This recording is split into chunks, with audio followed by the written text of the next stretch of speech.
The morning sun spilled over the mansion gates like molten gold. The air was still heavy with wealth and silence until the laughter broke it.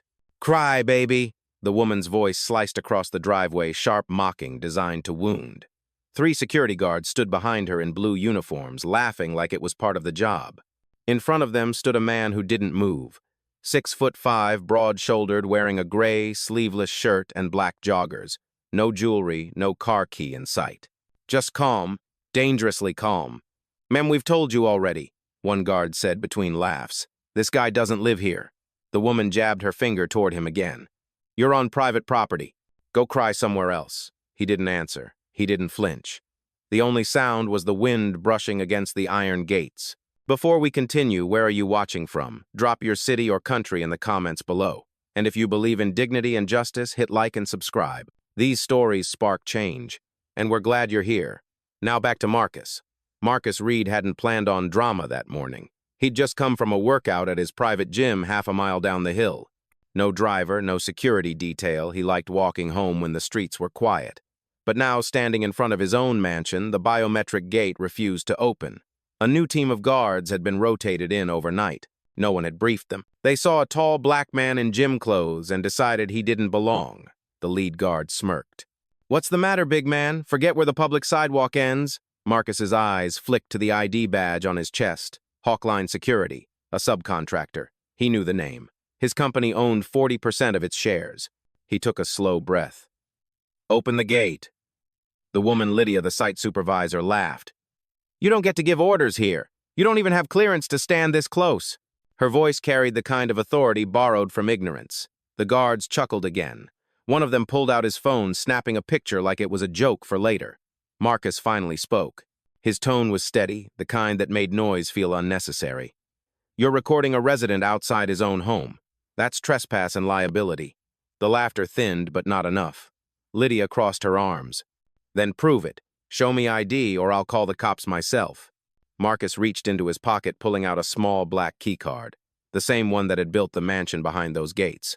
He held it up, not as proof but as warning. "You might want to make that call," he said quietly, "because in about 5 minutes you're going to wish you had someone else to answer to." For a moment, no one spoke. Lydia's smirk faltered only slightly. The guards exchanged, looks still amused, but now unsure what kind of storm they were laughing at. Marcus didn't move. The sun climbed higher, glinting off the gate's gold edges like a crown. He'd built this house from the ground up. And yet here he was, standing outside, it uninvited, unrecognized, underestimated, and that he thought was exactly why he'd stopped walking. Lydia circled him like a cat who thought she owned the cage. Her perfume hit the air before her words did. "You've got some nerve showing up here dressed like that. What is this intimidation cosplay?" The guards burst out laughing again, one clutching his vest, as if the moment were too funny to survive. Marcus didn't move. Every breath he took came slow, even deliberate. The kind of calm that looks like surrender until it isn't. One of the guards, younger than the rest, tried to sound brave. "Mom, he's not leaving. Want me to call dispatch?" "Do it," Lydia snapped. "Tell them we've got a trespasser refusing to comply." Marcus's eyes shifted to him, just a glance, quiet but direct enough to still his hands. "What's your name, son?" "Jason." "Jason," Marcus said softly. "You ever ask yourself what happens when you detain the wrong man?" Jason hesitated. "I just following orders." "Orders," Marcus echoed. "Yeah, they sound safer than thinking." Lydia rolled her eyes. "Spare us the lecture, philosopher. You've got 5 seconds before we drag you off this driveway. Drag him." The words landed heavier than she realized. Marcus had heard them before years back outside a downtown property he'd just purchased. A night guard had shoved him off his own construction site, called him staff. He hadn't raised his voice then either. He'd written a check the next morning and bought the company that owned that site. Now the same pattern. New uniforms, same blindness. He looked at Lydia, calm as marble.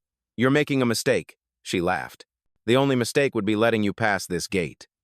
A luxury SUV pulled up on the opposite lane, tinted windows, engine low. A neighbor glanced from the window, saw the scene, and drove off fast, too familiar with the rhythm of bias to stay. Jason's radio crackled. "Copy that backup en route." His face paled. Marcus exhaled. "Backup won't help you." "Excuse me," Lydia snapped. He took a single step closer enough to make her step back. "Because you're about to find out who actually owns your paycheck." The gate behind them gleamed in the sunlight, black steel and quiet judgment. The same gate that had opened for senators, film stars, and board members, except the man who built it. Lydia forced a laugh, brittle this time. Sure, and I'm the Queen of England. Marcus tilted his head. You're close. She used to own things she didn't understand, too. The air thickened. One of the guards coughed to hide a nervous smile. Jason looked down. The laughter was gone now, replaced by a silence that hummed with tension. Marcus stood his ground motionless, carved in patience. Behind those gates waited his empire. In front of them stood everything still blind to it. 2 more security trucks pulled up, tires crunching over the gravel like punctuation marks to Lydia's authority. Doors slammed. Boots hit the ground. 4 more men stepped out, uniforms, crisp faces ready for confrontation. The kind of confidence that comes from believing you're in charge. Situation? The lead asked. Lydia smirked, regaining her voice. Trespasser. Won't leave. Claims he lives here. The lead guard looked Marcus up and down, unimpressed. You got ID, big guy. Marcus didn't answer. He just watched them spread out, forming a loose semicircle like they were rehearsing a scene from a bad cop show. Jason, the younger guard, hung back uneasy. He'd seen the shift in tone, felt the weight behind the man's calm. Last chance, Lydia said, chin high. Show ID or you're in cuffs. Marcus tilted his head slightly. You think that's power? His voice was low but carried. That sound in your earpiece, that badge on your chest, it's all rented authority. You don't own a thing you enforce. The lead guard scoffed. Is that supposed to scare me? No, Marcus said evenly. It's supposed to educate you. One of the trucks still had its lights on. Their reflection flickered across the gate, catching Marcus's face's steady, controlled patient. Lydia turned to bark an order, but her radio buzzed before she could. Dispatch to Hawkline Team 7. Confirm location Greencrest Estate, correct. Affirmative, Lydia said. Requesting permission to detain individual. A pause. Then a voicemail, calm, authoritative, came back through the static. Stand by. Do not detain. Lydia frowned. Who said that? The radio crackled again. That's from corporate level. Stand by for override authorization. Marcus folded his arms. Sounds like someone upstairs paying attention. The silence that followed wasn't peaceful, it was sharp, suspicious. Lydia's eyes darted between her guards. Ignore that, she said quickly. He probably spoofed the signal. Jason whispered, Mom, that was the corporate line. Quiet, Jason. Marcus took a step forward, the gravel crunching softly under his shoes. You're not listening. You think this is about a gate? It's not. He gestured toward the massive iron bars between them. This what you're doing right now is exactly what keeps people like me locked out of what we built. Lydia's mouth tightened.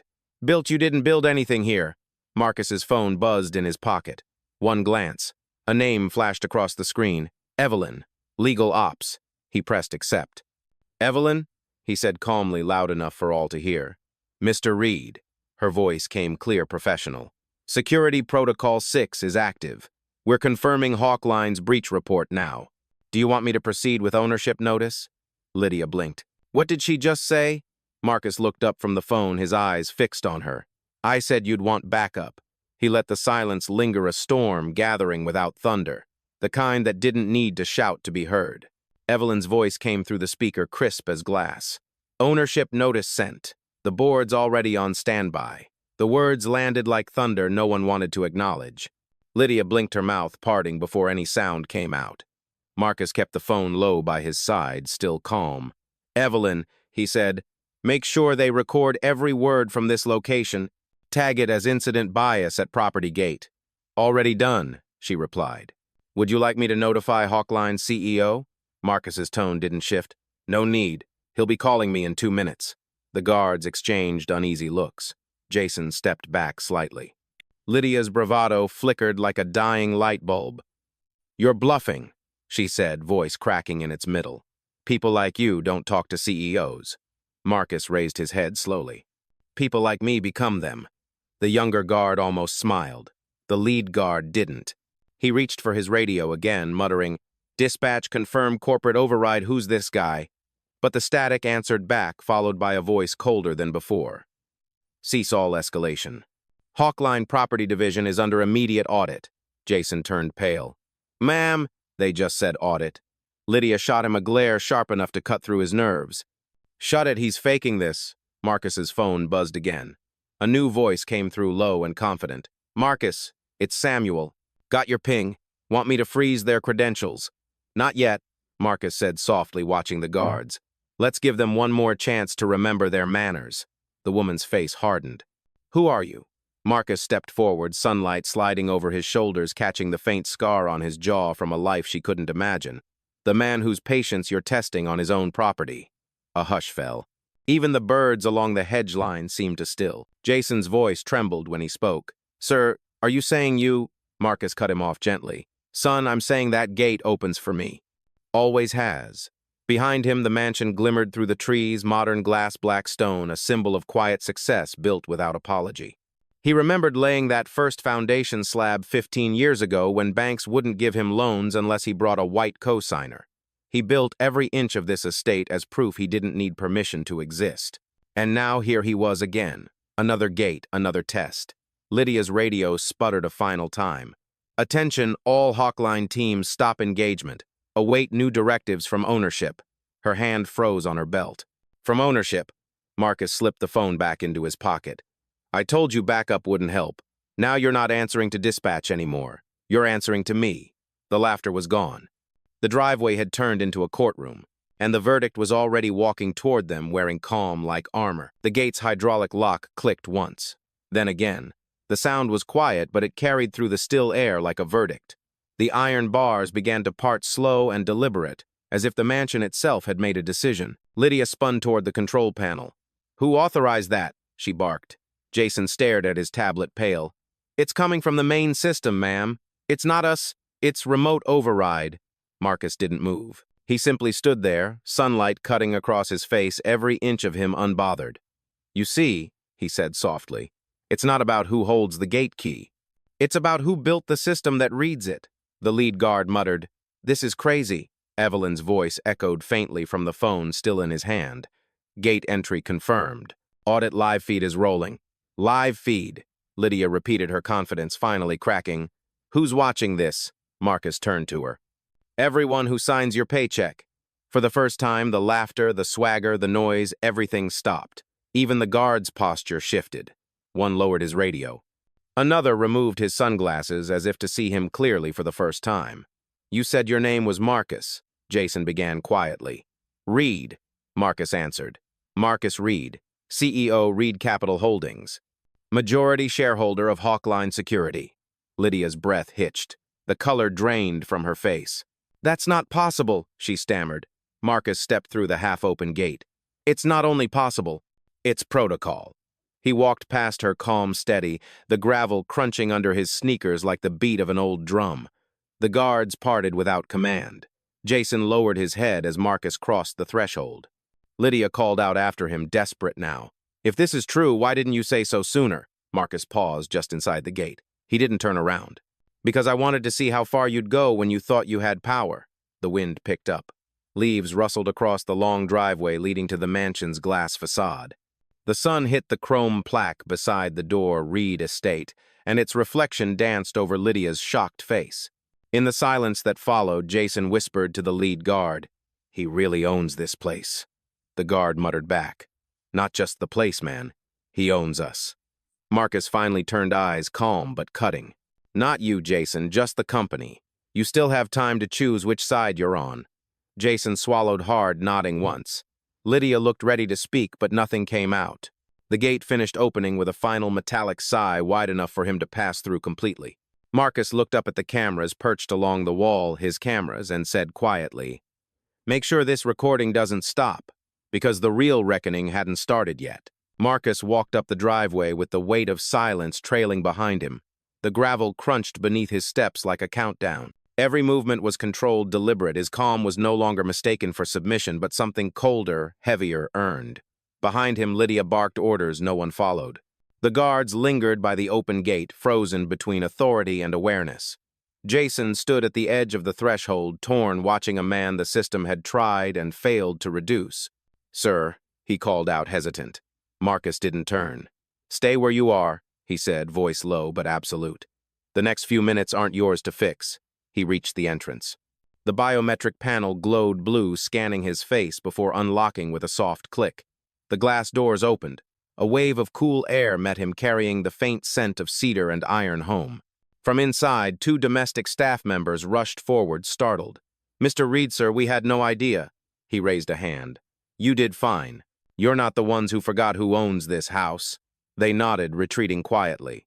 He stopped in the marble foyer, the security feed streaming across a wall of sleek black monitors. 6 camera angles, everyone showing the same thing: the gate, the guards, Lydia's face draining of color. Marcus tapped a button on the touchscreen. "Evelyn, are you still on?" Her voice came through the speaker. "Yes, Marcus. We're connected to Hawkline's internal boardroom. They've seen enough." "Good," he said. "Patch them into the live audio feed." Lydia's voice sputtered from the speakers. "You can't fire me. I'm not even your employee." Evelyn chuckled softly. "Not for long." Marcus leaned against the marble counter gaze fixed on the screens. "Let her speak. People show their true selves when they think no one's watching." He remembered being 23, standing outside a real estate office, waiting for an appointment that never came. The receptionist had made him wait 2 hours before whispering to her coworker, "He's probably here to deliver something." That memory had built him. It was the blueprint of every wall, every door, every gate he now owned. The screen flickered Lydia pacing, ranting, while the guards stood awkwardly. Marcus watched, expression unreadable. "You know," he murmured half to himself, "every system protects itself until it recognizes its master." Evelyn's tone sharpened.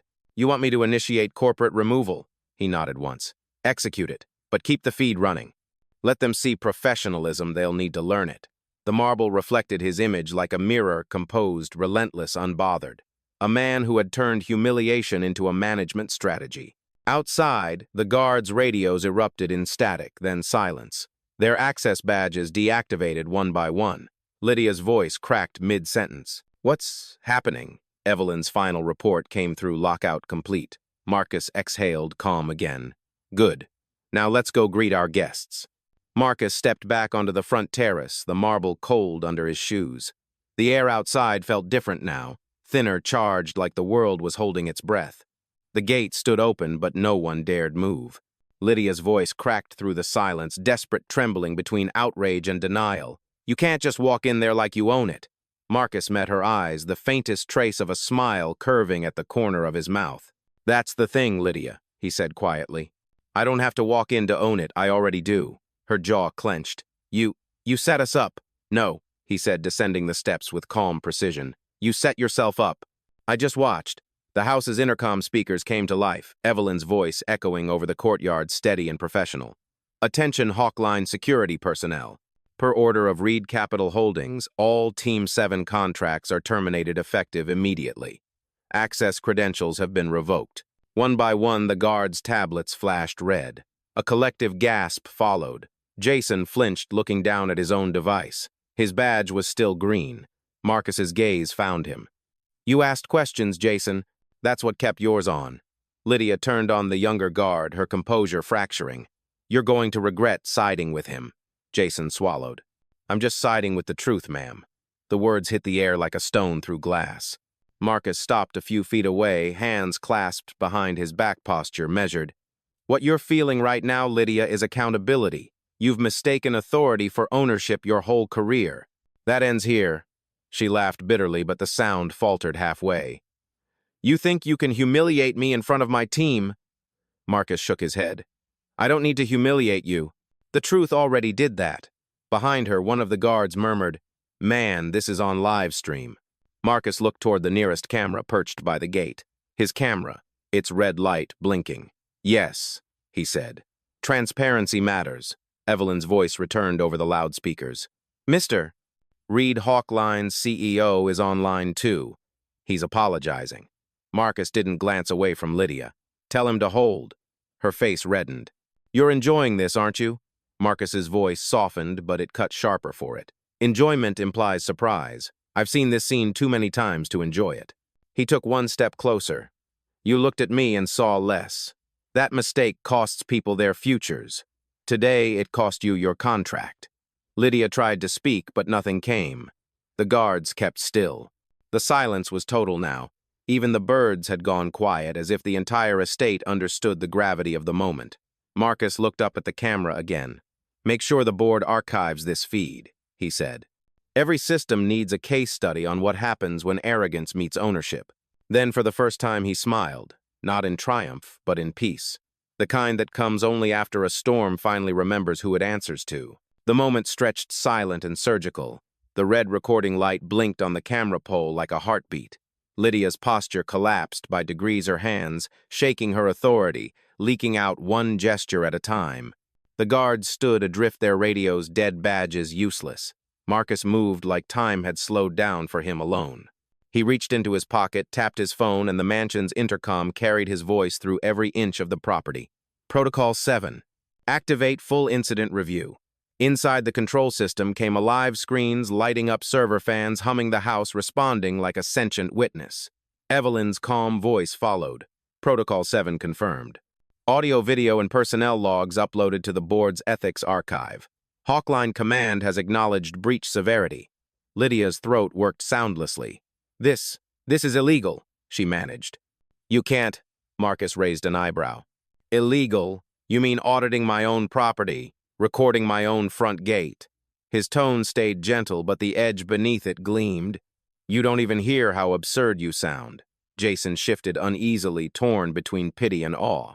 The other guards looked down, their boots heavy with shame. Lydia pressed on, defiant through fear. You're not the law.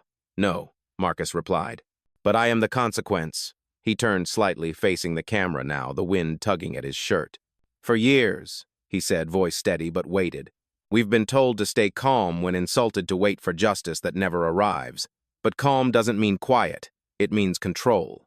And today, control belongs here. Evelyn's voice returned crisp and exact.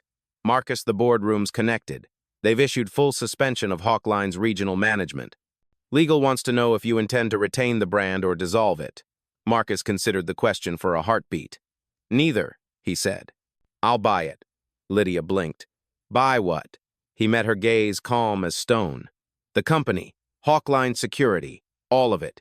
You'll read about it before sunset. The silence that followed was absolute. The younger guard whispered, He's serious. Marcus took another step closer until Lydia could see the reflection of her own panic in his eyes. You called the wrong man a trespasser, and that mistake just changed your employer. From the intercom, Evelyn spoke again, formal now. Transaction draft prepared. Ownership transfer pending your signature. Marcus nodded. Proceed. Lydia's voice cracked. Why would you even want it after this? He looked at her, the faint trace of sorrow in his composure. Because systems don't change when you punish them. They change when you own them. The words hung in the warm air, deliberate, final. Behind the gates, the guards stood still, uncertain of who they were without their borrowed power. Marcus turned toward the mansion, the gate closing slowly behind him. The noise of metal grinding against metal sounded less like defense now and more like closure. By noon, the sky had turned the color of money-cold metallic, unbothered. Marcus stood by the fountain in the courtyard, phone pressed loosely to his ear, while Evelyn's voice narrated the unfolding consequence. Ownership transfer finalized, she said. Wire confirmed. Hawkline Security is now under Reed Capital Holdings. Every team lead has been notified. The water behind him shimmered under the sun, throwing bright shards of light across his shoulders. Lydia stood at the gate, her confidence stripped bare, staring at the man she had mocked less than an hour ago. Jason stood beside her, silent witness to an ending written in calm ink. Marcus spoke softly, but the speaker carried his words across the estate. Evelyn, make sure the board issues a statement. Keep it factual, no drama. Bias isn't a headline, it's an infection. We're treating it. Understood, she said. He lowered the phone. The air hummed again with those mechanical sounds that always come after authority changes. Hands, server pings, status tones, the faint whir of distant automation updating new ownership. The world was rearranging itself around his patience. Lydia finally stepped forward, voice brittle. You bought an entire company just to prove a point. Marcus turned toward her, the faintest hint of pity softening his expression. No, Lydia. I bought it to make sure no one like you ever stands at another gate thinking they can decide who belongs. Her eyes glistened, part anger, part shame. So that's it, you ruin my career. He took a slow breath. I don't ruin people. I remove permission for them to ruin others. Jason looked at the ground, then back at Marcus. Sir, what happens to us now? Marcus studied him for a moment. You stay. You learn. You help rebuild this company right. Real security protects dignity before property. Jason nodded, quiet, almost relieved. Lydia's lips trembled. You're, you're not even angry. Marcus looked past her toward the long iron gates and the world beyond them. Anger's easy. Transformation's expensive. The intercom pinged again, Evelyn's calm authority returning. Press release drafted, sir. Effective immediately. Hawkline Security is being rebranded under new ownership. Read Protection Systems. Marcus smiled faintly. Perfect. End the statement with this: respect is not negotiable. Yes, Mr. Reed. He turned to face the gate one last time. The guards, now unarmed and uncertain, watched him like they'd seen a myth made real. Lydia's defiance had drained completely. She looked less like a villain now, and more like a mirror reflecting a lifetime of unchecked power. Marcus stepped closer to her voice, steady. Next time you see someone at a gate, remember access isn't granted by uniform or skin. It's earned by humanity. Then he walked back toward the mansion, the sound of his footsteps echoing through the courtyard like a verdict being signed. The gate stood open behind him, not in surrender but in recognition. The afternoon light spilled across the courtyard like liquid gold, stretching over the marble and the quiet faces of people who no longer knew where to stand. Lydia was still by the gate, pale and small against the vast estate she once guarded like a fortress. Her radio, useless, now dangled from her belt, a relic from a world that had just ended. Marcus didn't rush. He moved through the silence like a conductor of calm, every step deliberate. The cameras followed him, automatically still recording. The world would see this moment, but it wouldn't see anger, only correction. Sir, Jason said from behind, voice hesitant. The others are waiting for instructions. Marcus turned slightly, his gaze steady but not harsh. Then start by unlocking the gates for everyone who was told they didn't belong here. The neighborhood staff, the drivers, the gardeners, every one of them. No one waits outside a door that I built. Jason nodded quickly, pulling out his phone to send the message. Lydia flinched at the words but didn't speak. The fountain's water kept its rhythm, the only sound brave enough to exist. Marcus paused beside it, the sunlight catching the edges of his reflection on the rippling surface. For a second, he saw his younger self: hoodie, cracked phone, unpaid rent, a dream too large for anyone to believe in. That boy had been denied entry to places that would one day bear his name. Now those same gates answered to his fingerprint. Evelyn's voice returned in his earpiece, softer this time. Marcus, the media already picked up the statement. They're calling it the Gate Incident. He exhaled. They would. Do you want me to engage PR? No. Let the silence speak. Noise is for those still proving something. A flock of starlings cut across the sky, fast, synchronized, free. For a moment he watched them with a quiet satisfaction. Lydia's voice broke the stillness. You really don't care what this does to me, do you? He looked at her not with cruelty but with clarity. Care Lydia caring would mean I still thought you could learn this any other way. Her eyes watered. I was just doing my job. Marcus's tone was almost tender. Then find a new kind of job, one that doesn't require forgetting who's human. He walked past her toward the open gates. For the first time, she didn't move to block his path. He stopped beside her close enough that she could hear the weight in his words. This isn't revenge, it's reform. Then he stepped outside the gate, looked down the long hill and saw the city below his projects, his buildings, his people. Every door that had once been closed to him now stood under his ownership. The same calm that once made him invisible had become his signature. He turned back toward the house. Evelyn, he said softly, archive this footage. Label it, When Respect Returns. And for the first time all day he smiled, not because he'd won, but because he'd restored balance. The sun had begun to fall, melting gold into amber across the stone path. The estate was quieter, now no engines, no shouting, only the sound of the wind threading through the hedges. Marcus stood where it had all begun, the same spot where he'd been told he didn't belong. The gate loomed behind him, no longer a barrier, but a mirror. Jason approached slowly, hat in hand, his voice tentative. Sir, corporate asked if you'd like a press statement from you personally. Marcus shook his head. No speeches. They'll write what they want anyway. But make sure the footage stays public. Don't bury it. Let it live where people can see what calm power looks like. Jason nodded. Yes, sir. He turned to leave, but Marcus stopped him. Jason, he said quietly, why didn't you join in? You could have laughed. You could have followed orders. Jason hesitated. Because my father used to tell me a man's uniform doesn't make him right. And when I saw how she talked to you, I heard his voice again. Marcus studied him, then smiled faintly. Hold on to that. You'll need it where you're going, Jason frowned. Where am I going, sir? Inside Marcus said. Security chief. Starting tomorrow. The young guard blinked, stunned. Me, Marcus confirmed. We rebuild systems by promoting people who remember what respect sounds like. Jason's eyes glistened as he nodded. Behind them, Lydia watched the exchange from a distance, her once defiant shoulders drawn tight. She looked smaller now, not from punishment but from realization. Marcus walked toward her slow and unhurried. She tried to speak, but he lifted a hand. You don't owe me words, but you do owe yourself reflection. Lydia swallowed hard. I thought I was protecting the property.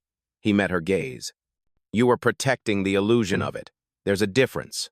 Her eyes fell to the ground. What happens to me now? Marcus turned slightly, looking toward the city skyline glowing beyond the hills. That depends on what you learn from this. I can't buy your integrity for you. The wind carried the faint echo of the fountain behind them, a rhythm steady as breath.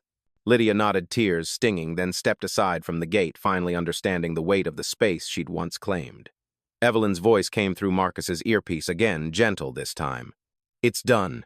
Hawkline systems are syncing to Reed Capital servers. All personnel changes implemented. Thank you, Evelyn, he said. As he turned to leave, the evening light touched the iron gate, and for a fleeting moment it seemed to bow in acknowledgement. Marcus paused, glancing back one last time. You know what's funny? He murmured mostly to himself. They thought I was locked out, but I was just letting them show me the locks they built. He smiled faintly, hands in his pockets, walking up the driveway as the gate closed softly behind him. Not in exclusion, but in peace. Night settled slow and deliberate over the Reed estate. The mansion lights flicked on one by one, glowing like quiet sentinels across the hillside. The air carried the faint scent of rain, clean and new. For the first time that day, everything was still. Marcus stood on the balcony overlooking the city, his city. Towers glimmered in the distance, some of them his designs, others built by competitors who once refused his handshake. Now they all stood under the same sky. His voice broke the silence, soft but resonant, recorded by the cameras still streaming to millions. I built this house to remind myself that power isn't loud, he said. It's steady. It listens before it speaks. Inside the control room, Evelyn's voice came through the intercom. Footage complete, sir. Do you want to end the broadcast? Not yet, Marcus replied. Let's close properly. He turned back to the camera, the same lens that had captured humiliation, defiance, and justice within a single afternoon. His gaze held calm authority, but beneath it something warmer pulsed conviction. Every door I was ever locked out of taught me how to build one that opened, he said. Every insult became blueprints for ownership. But this, he gestured toward the open gate visible below. This was never about revenge, it was about reminder. Respect is not charity, it's currency. And today it's been properly valued. A pause. The wind stirred his shirt collar, the night alive with electricity. Before we continue, he added with that quiet rhythm the series had made famous, where are you watching from tonight? Drop your city or country below. And if you believe dignity deserves defense, don't just watch, practice it. These stories aren't entertainment, they're evidence. He gave a small nod, then turned off the mic. The feed cut to the still image of the estate gates, opened the word respect faintly illuminated on the brass plaque. Down at the gate, Jason closed the control panel for the night, pausing to look once more at the path leading to the house. Lydia's car was gone, swallowed by the city lights. But her shadow lingered in thought, the kind of silence that follows awakening. Inside, Marcus poured himself a glass of water, not champagne. He watched the reflections ripple in the glass, simple, clean, unpretentious, a mirror of his philosophy power without noise. Evelyn's final message came through his phone. View count just hit 5 million. Comments are pouring in. Marcus smiled faintly. Good. Maybe someone out there will build their own gate tomorrow and make sure it opens for more than themselves.